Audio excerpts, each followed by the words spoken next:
In this video, I'm going to explain you the shortest job first non-preemptive algorithm. It is very simple.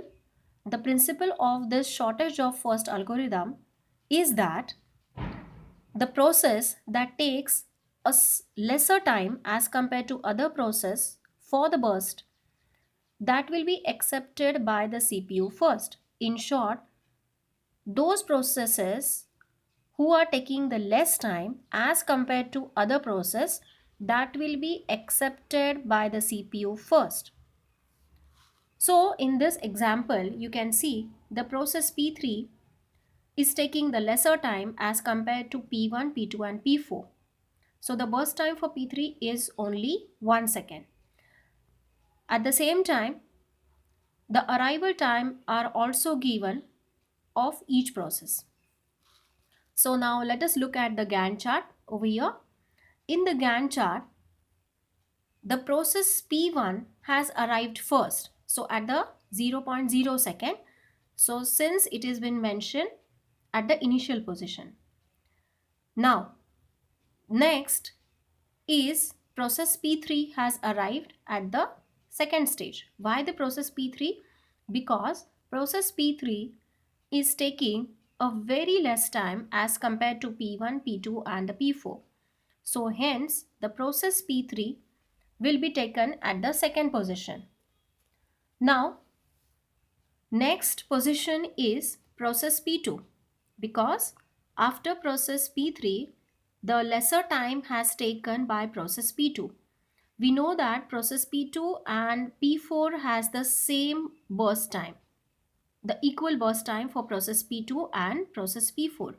But in the sequence, process P2 has arrived first because the arrival time of process P2 is 2 seconds and the arrival time of process P4 is 5 seconds.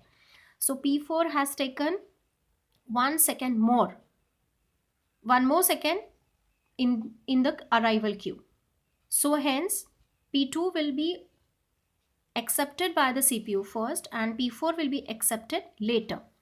Now what happens over here? See in the Gantt chart. According to the burst time is given of each processes, we are going to add the burst time at the starting time of the P1. At the starting time of P1, P3, P2 and P4. Now, as I said that the starting time of P1 is 0, the burst time of P1 is 7. So we are going to add the 7 into 0. So 0 plus 7 is a 7. So 7 is the starting time of P3 and the finish time of P1. Right? Now the burst time of P3 is only 1 second.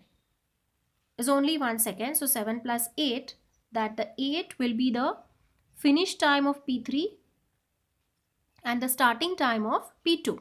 Now same we need to calculate for P2 as well as for P4. So in short, the burst time should be added in the starting time of each process as we have done in FCFS algorithm. So here we have got all the starting time and the finish time of each process. So we know the formula to calculate the waiting time equal to start time minus arrival time. So from this Gantt chart, we have got all the starting time and the finish time. So start time of P1 is 0. Arrival time of P1 is also a 0. So 0 minus 0, 0 is a waiting time. Same for P3. I have taken the same sequence as I have given in the Gantt chart. So this waiting time for P3 is 7. Yes, sorry, not a waiting time. This is the starting time of P3 is 7 minus arrival time. Now let's see the arrival time of P3 is 4. So 7 minus 4 equal to 3. Same for P2. The starting time for P2 is 8 and arrival time of P2 is 2. So this is how we have calculated the waiting time for P1, P3, P2 and P4. Now let us calculate the average waiting time.